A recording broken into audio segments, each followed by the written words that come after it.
Hello everyone, thank you for joining me for another episode of Antonio's Movie Reviews. Today I have for you Barry Gordy's The Last Dragon, a 1985 film starring Taimak, a first-time actor who learned to act on the set of this film, and Vanity, who recently had left Purple Rain.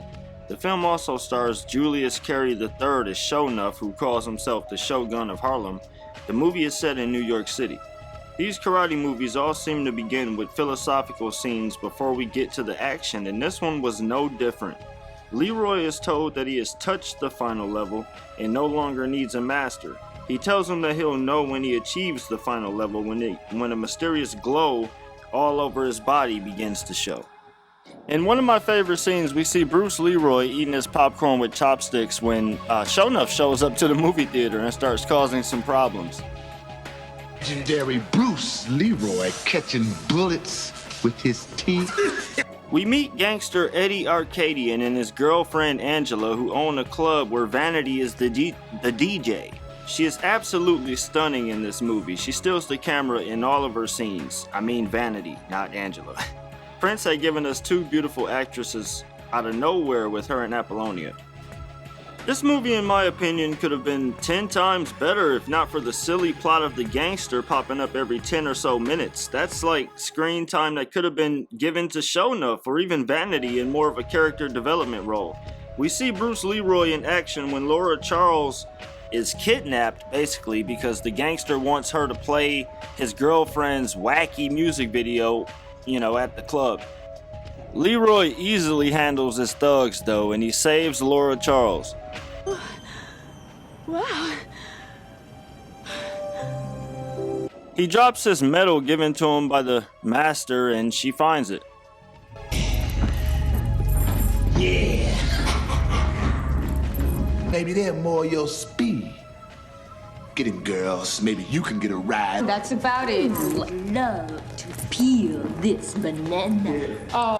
Sho'nuff sees Leroy as the only obstacle to being acknowledged as the true master of martial arts. Leroy refuses to fight him, though, and this scene was definitely a bit indignifying, I would say.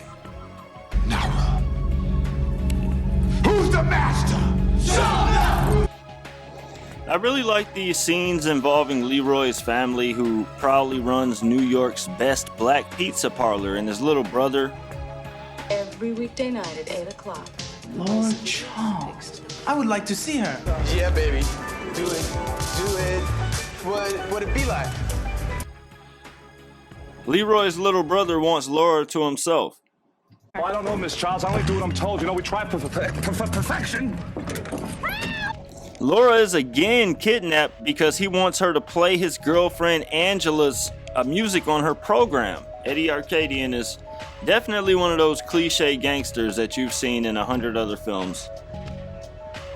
You're gonna put my video on your show, aren't you? I'm gonna tell you one more time. The end. Who the hell is this guy? We didn't order out. Get him the hell! A big time fan of Bruce Lee, Bruce Leroy's fighting style is actually pretty nice. I really like to see him fight in these scenes. Taimak himself has numerous black belts in Hapkido, Taekwondo, and Brazilian Jiu-Jitsu. That's the second time he saved Laura Charles. That son of a bitch's history. Who are you? I am Leroy. Leroy Green. It's nice to. Laura, the other night, I lost a medallion. You're talking about that thing that looks like a bell. That was the second time he saved her, so now he's at the apartment, which he really could have capitalized on, but being the, shy 20-year-old that he is, he really didn't know what to do but bow in that situation. And he vanishes. For the master. Ain't no masters here, dude. Ain't no slaves either. I was told I could find Leroy Green here. Oh. You mean Junior? Yeah. A message then. Tell him when I found out he wasn't here. Crush the cyclone. Do it with pleasure. Trying to antagonize Leroy, Sho'nuff and his goons show up to destroy the pizza parlor. Shut up, bitch. Pretty sure they're wearing football pads. Leroy gets there just a little bit too late and is confronted by his little brother, who calls him a coward. What good is that kung fu job if you can't even use it? Coward. Coward. Being called a coward must have really hurt Leroy's pride. Listen, if this is a bad time, I mean, I can just... It would be a great idea if I got myself a bodyguard, you know? You sure look like a master to me. Please, just give it some thought, okay? Wow, poor Charles. Taimak and Vanity both come off as very likable in this movie, unlike Eddie Arkadian and Angela and this whole entire thing of the gangster. You out of your mind? Nobody does what he did to me and lives. Nobody! Julius J, who really trained in martial arts for this movie, was like one of the most engaging actors in the film, by my opinion. I really liked his role. Keep your money. You just get that Can you be my bodyguard?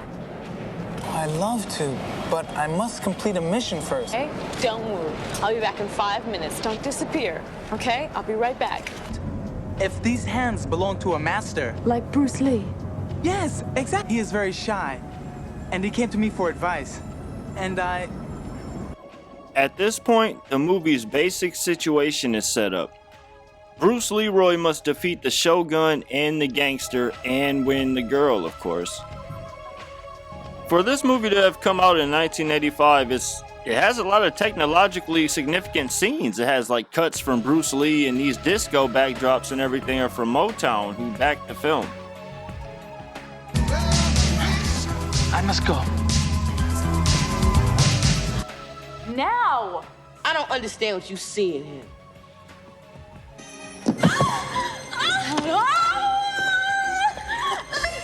I said, get your hands off my woman. The film can definitely be cheesy and silly at times. Like, it has an underlying message, however, that is much more than that. This was definitely a cult classic, in my opinion. I really loved this movie ever since childhood. Where is the master? I want to see him. Bruce Leroy learns that the master is actually a fortune-telling machine. Think, Leroy. Told you if I thought you'd actually go there. Oh, what are you, nuts? We're approaching one of my favorite scenes in the movie. You know Bruce Leroy has to go and rescue Laura Charles and his little brother from Eddie Arkadian. Leroy.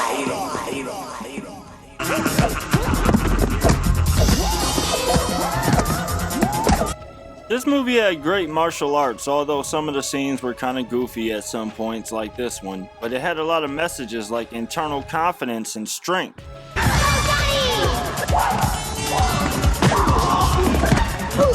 This film can be categorized as either an action, martial arts, or a romantic comedy film.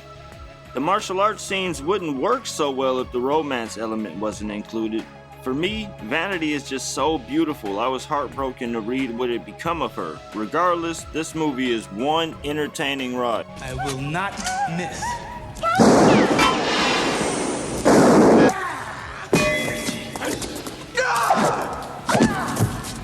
Now we get to the epic battle of Leroy and Sho'nuff. This battle has messages in it within itself. At the end of the day, Leroy is supposed to be a 20-year-old kid tormented by a man who sees him as an enemy because of folklore surrounding his talent. It's not his fault that he's good at what he does. Come on, Leroy. You can run, but you can't hide.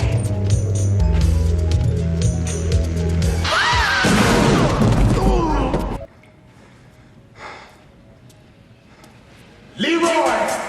Me personally, I rank this movie right up there with the rest of the 80s martial arts movies. Sho'nuff is a great villain and Taimak is a great martial artist. Who's the master?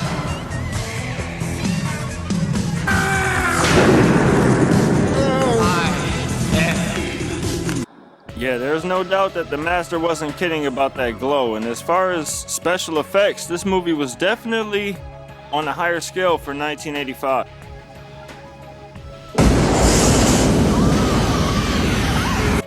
at the end, I can say that I really did enjoy this movie. It's like, if you would have just taken out all of the, you know, cheesiness of the gangsters and everything, and then pumped up Shogun's role, giving Taimak and Vanity a little more screen time, you'd have had so much more.